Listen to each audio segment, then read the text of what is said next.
জিন্দেগি যদি পরিবর্তনই না হয় তেমন কোনো ফায়দা নেই।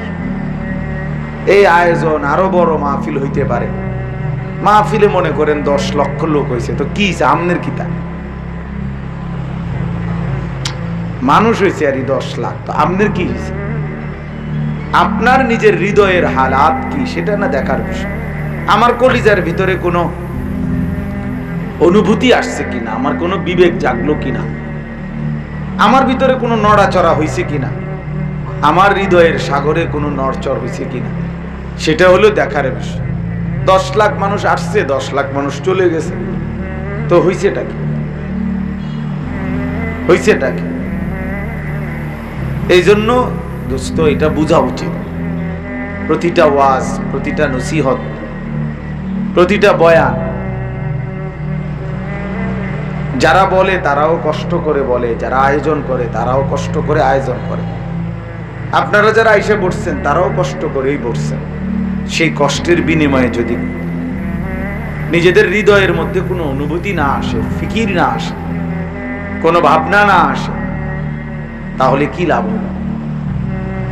وَإِذَا سَمِعُوا مَا أُنزِلَ إِلَى الرَّسُولِ تَرَى أَعْيُنَهُمْ تَفِيضُ مِنَ الدَّمْعِ। কোরআনুল কারীমের স্পষ্ট আয়াত, আল্লাহ তাআলা বলেন সাহাবায়ে কেরামের অবস্থা, নবীজির সাহাবাদের হালাত তিনি বলছেন আল্লাহ তাআলা, যে সাহাবীদের অবস্থা হলো তারা যখনই আল্লাহর নবীর উপরে নাজিলকৃত কোরআন শুনে নবীজির জবান দিয়ে, وَإِذَا سَمِعُوا যখনই তারা শুনে, তো আল্লাহ তাআলা নিজে সাক্ষ্য দিতেছেন যে তোমরা দেখবে আমার রাসূলের প্রত্যেকটা সাহাবীর চোখ দিয়ে পানি ঝরে পড়ছে। তারা আয়ুনাহুম তাফিদু মিনাদ দামা, তাদের চোখ দিয়ে পানি ঝরছে। তাহলে কি বোঝা গেল? সাহাবায়ে কেরামের হালাত হতো তারা কোরআন শুনতেন তো কাঁদতেন। হযরত আব্দুল্লাহ ইবনে মাসউদ রাদিয়াল্লাহু তাআলা আনহু একজন বিখ্যাত সাহাবী, উনি বর্ণনা করছেন, আমি একদিন রাসূলুল্লাহ সাল্লাল্লাহু আলাইহি ওয়াসাল্লামকে মোট সূরা নিসার 40টা আয়াত তেলাওয়াত করে শুনাইছি। 40 আয়াত ধারাবাহিক পড়বার পরে, নবীজিকে শুনাইবার পরে নবী সাল্লাল্লাহু আলাইহি ওয়াসাল্লাম বলছেন হাসবুকাল আন, এখন থামো। হযরত আব্দুল্লাহ ইবনে মাসউদ বলেন আমি থামলাম এবং মাথা তুলে নবীজি সাল্লাল্লাহু আলাইহি ওয়াসাল্লামের চেহারা মুবারকের দিকে তাকালাম। তাকিয়েই দেখি ফাইদা আইনাহু তাদরিফান, নবী সাল্লাল্লাহু আলাইহি ওয়াসাল্লামের চোখ মুবারক থেকে পানি ঝরছে, তিনি কাঁদতেছিলেন। তাইলে এই হলো রাসূলুল্লাহ সাল্লাল্লাহু আলাইহি ওয়াসাল্লামের হালাত, আল্লাহর কোরআন শুনে, সাহাবায়ে কেরামের হালাত কোরআন শুনে। এজন্য দোস্ত এটা জরুরি, এটা জরুরি। এই অমুক হুজুর একটু পরিচিত, অমুক হুজুর পরিচিত কম, এই হুজুরের দাওয়াত দিলে আসি নাহলে নাই, এবার ওয়াজ করলে যামু নাহলে যাইতাম না, এবার ওয়াজটা হুন্না আইয়ালাম, এইসব সংবঙ্গে কিচ্ছু হয় না। আপনি এই বক্তা চয়েস করলেন, এরে ভাল লাগলো, হেরে ভাল লাগলো না, তো মানুষ চয়েস করে আপনি কি করবেন? আপনি আল্লাহর কোরআনের দিকে না মোতাওয়াজ্জ হবেন? তবে ব্যক্তির দিকে আপনি মোতাওয়াজ্জ হইয়া কি হবে? এই জন্য জনপ্রিয়তা কিংবা অজনপ্রিয়তা দুইটাই ধোঁকা। কেউ চিনলে কি, কেউ না চিনলে কি, তেমন আহামরি কোনো বিশেষত্ব নাই। মনে করেন 50,000 লোক এখানে একত্র হইলে আমার কবরের আযাব মাফ তো, কথা বলেন না কেন? তো লাভ হইল কি?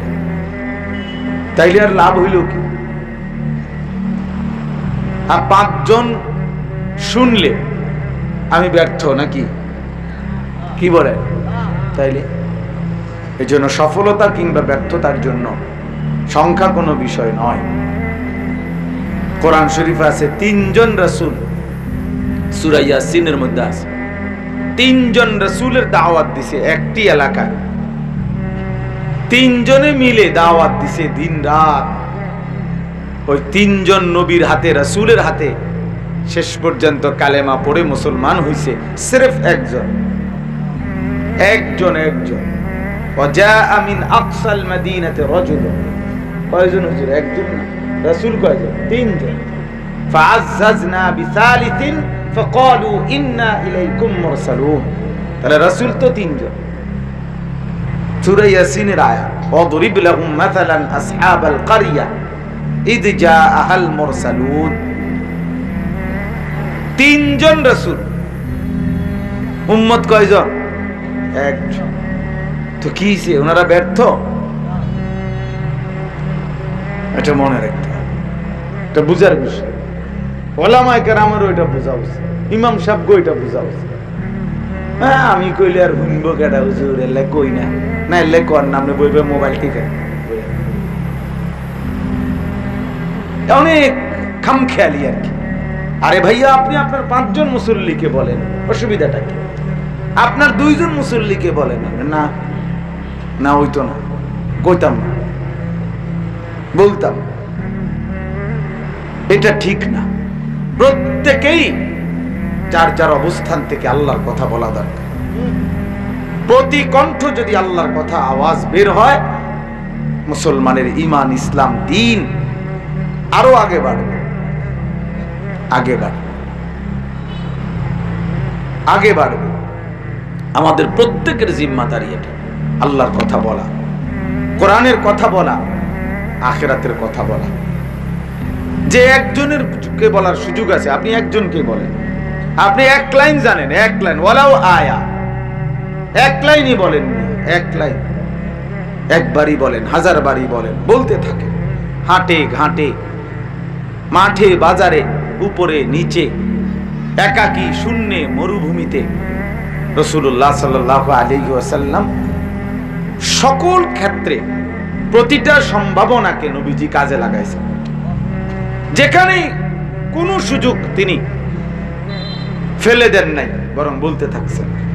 কবি আরশ পর, কবি ফরশ পর, কবি উনকে দর, কবি দর বদর, গমে आशिकी तेरा शुक्रिया मैं कहां कहां से गुजर गया, कभी हो रास्तू में तन्हा, कभी हो गुरूद सहरा, मैं जुनू का हम सफर हो, मेरा कोई घर नहीं है। রাসূলুল্লাহ সাল্লাল্লাহু আলাইহি সাল্লাম যেন বলতেন, আমার কোনো ঘর নাই, আমি এক নেশার সফরে আছি, আমার এক নেশা, আমি এক নেশায় আছি। কি সেই নেশা? কিভাবে আল্লাহ পাকের এক এক বান্দা জাহান্নাম থেকে বেঁচে যাবে। দাওয়াত ও তাবলীগের ফিকির এটা, দাওয়াত ও তাবলীগের ফিকির এটা। হযরত মাওলানা ইলিয়াস রাহমাতুল্লাহ আলাইহির ফিকির ছিল এটা। রাসূলুল্লাহ সাল্লাল্লাহু আলাইহি ওয়াসাল্লাম, সাহাবায়ে কেরামের ফিকির ছিল এটা। আল্লাহ পাকের এক এক বান্দা কিভাবে জাহান্নাম থেকে বেঁচে যাবে। কে কত বেশি আমার চিনলো, কত মডেল করলে, রুমালের কত ফ্যাঁস দিলে, কোট কত আইটেমে পড়লে মানুষ চিনবে, হ্যাঁ, লাভ হয় না, এগুলো ফায়দা হয় না, উপকার হয় না। আল্লাহ আমাদেরকে বোঝার তৌফিক দান করে। এই জন্য প্রিয় ভাই, আমার শায়েখ আসবে, আরিফ বিল্লাহ হাকিমুন নফস আল্লামা মুফতি মুশতাকুন নবী কাসিম, একবারে হুজুরের বয়ান পর্যন্ত পুরা বয়ান।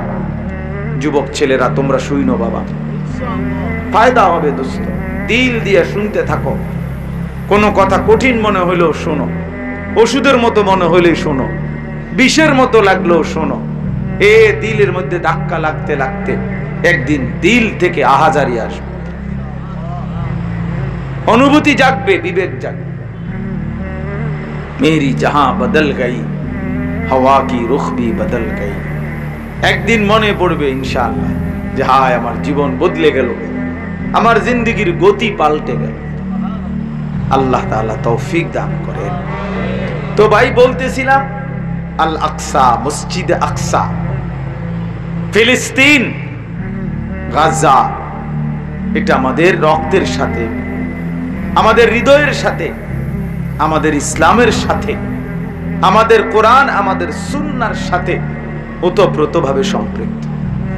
এজন্য একটা কথা জরুরি আগে মনে রাখবেন, আজকের পৃথিবীর ইহুদিরা, আজকের পৃথিবীর খ্রিস্টানরা, আমেরিকার ওই বেঈমানরা ইসরায়েলের ওই কুত্তারা, এরা জানে না যে ফিলিস্তিন 200 কোটি মুসলমানের কলিজা থেকে কখনোই ভুলাইতে পারবে না, কখনোই সরাইতে পারবে। এ আমাদের অস্তিত্বের সাথে সম্পৃক্ত, এটা আমাদের বিশ্বাসের সাথে সম্পৃক্ত। কোরআনুল কারীম কিয়ামত পর্যন্ত থাকবে, থাকবে কিনা এটা? তাহলে মসজিদে আকসার নামও কিয়ামত পর্যন্ত থাকবে, যেহেতু এটা কোরআনের আয়াত। অতএব ফিলিস্তিনও কিয়ামত পর্যন্ত থাকবে ইনশাআল্লাহ, কোনো সন্দেহ, কোনো সন্দেহ। এ দেখতে দেখতে দেখবেন একদিন ভোরবেলা ঘুম থেকে উঠে শুনবেন, অথবা একদিন রাত গভীরে শুনবেন ইসরায়েলের কুত্তারা নাই, হেরে গেছে, ওরা হেরে গেছে, কোন সন্দেহ। এ হারুন্না জাতি, জিতুন্না জাতি না এরা, এটা একবারে তাদের ইতিহাস, ওরাও জানে অগ ইতিহাস। তারা জীবনও পৃথিবীতে বিজয়ী জাতি হিসাবে কখনোই টিকে নাই। ইহুদিদের কোনো বিজয়ের ইতিহাস নাই, কোনো ইতিহাস নাই, এরা কখনোই জিতে নাই। এখন কিন্তু জিতবে এগুলো, পাগল মাতাল, এগুলো কখনোই জিতে নাই। বনু নজির এরা গোত্র ছিল। রাসূলুল্লাহ সাল্লাল্লাহু আলাইহি সাল্লামের জামানায় মদিনায় 3টা ইহুদিদের গোত্র ছিল, বনু নজির, বনু কুরাইজা, বনু কাইনুকা। 3টাই ইহুদিদের বড় বড় গোত্র ছিল মদিনায়। দিন রাত নবী পাক সাল্লাল্লাহু আলাইহি ওয়াসাল্লামের বিরুদ্ধে এরা ষড়যন্ত্র করছে, কিন্তু শেষ পর্যন্ত 3টা গোত্রই মদিনার সীমানা থেকে বহিষ্কৃত হয়েছে, বিতাড়িত করে দিয়েছেন আল্লাহর নবী সাল্লাল্লাহু আলাইহি ওয়াসাল্লাম। আশ্রয় নিছে গিয়া খায়বার নামক একটা জায়গায় আরবের, সেখান থেকেও 7ম হিজরিতে আল্লাহর নবী সাল্লাল্লাহু আলাইহি ওয়াসাল্লাম সাহাবায়ে কেরামকে সাথে নিয়ে যুদ্ধ করে, অবরোধ করে লম্বা সময়, এরপরে খায়বার থেকেও এদেরকে বিতাড়িত করে দিয়েছেন। শেষ পর্যন্ত হযরত ওমর রাদিয়াল্লাহু তাআলা আনহুর জামানায়, হযরত ওমর রাদিয়াল্লাহু তাআলা আনহু পুরা আরবের সীমানা থেকে, উনি যখন খলিফা ছিলেন, রাসূলুল্লাহ সাল্লাল্লাহু আলাইহি ওয়াসাল্লামের একটা হাদিস ছিল, আখরিজুল ইয়াহুদা মিন জাজিরাতিল আরব, আরব সীমানা থেকে ইহুদিদেরকে বের করে দাও। হযরত ওমর রাদিয়াল্লাহু তাআলা আনহু শতভাগ এটা কার্যকর করছেন। তিনি এই ইহুদিদেরকে আরব সীমানা থেকে বের করে দিয়েছেন, এরা এখান থেকে বিতাড়িত হয়েছে। এরপরে এই ইহুদিরা গোটা ইউরোপ, আজকের যে আমেরিকা, আজকের যে ইটালি, আজকের যে অস্ট্রেলিয়া, আজকে যত ইউরোপ কান্ট্রি আছে, ইউরোপের যত দেশ আছে, এগুলোতে ছড়াইয়া ছিটাইয়া এরা আশ্রয় নিছিল বিভিন্ন অঞ্চলে। এইখানেও রাত দিন ষড়যন্ত্র করছে। ষড়যন্ত্র করতে গিয়ে এই ইউরোপের খ্রিস্টানদের দ্বারাও তারা বারবার বিতাড়িত হয়েছে, একবার এখান থেকে ওইখানে, ওইখান থেকে ওইখানে। তাদের ইউরোপের ওইখানেও তারা কখনো স্থায়ী হয় নাই। এরপরে হিটলার, আপনারা জানেন, তার নাৎসি বাহিনী দিয়ে, সে তো খ্রিস্টান, সে তো মুসলমান না, কিন্তু অগণিত লাখে লাখে ইহুদিকে হত্যা করছে, সেখানেও তারা বিতাড়িত হয়েছে। এই বেঈমানরা শেষ পর্যন্ত ষড়যন্ত্র করে 1948 সালে এই ফিলিস্তিনের জমিনের একাংশ দখল করে নিজেদের একটি অবৈধ, একটি জারজ রাষ্ট্র ঘোষণা দিছে। এটা একটি জারজ সন্তান, জারজ রাষ্ট্র, অবৈধ রাষ্ট্র, অবৈধ রাষ্ট্র। ফুটবলের মতো, ফুটবল যেমন এক জায়গায় থাকে না, বরং প্রত্যেক প্লেয়ারে যেমন ফুটবল লাথি দেয়, কেউ ধরতে পারে না, ধরলে আরো বা রেফারি কি দেয়, হুইসেল দেয় যে হাত লাগলে কেন, হাত লাগানো নিষেধ, লাথি, শুধু লাথি। এই ইহুদিদের কপালে আজীবন লাথি ছাড়া আর কিচ্ছু জোটে নাই।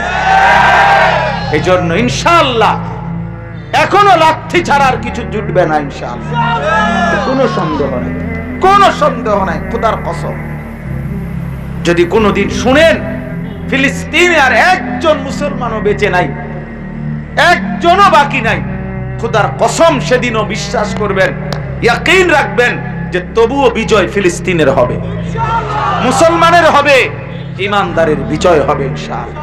কিভাবে সে মালিক দেখাবেন সেটা ইনশাআল্লাহ। কেমনে? প্রতিটা জালেম পৃথিবীতে ধ্বংস হবার আগে কেউ বুঝে নাই এই জালেম কেমনে ধ্বংস হবে।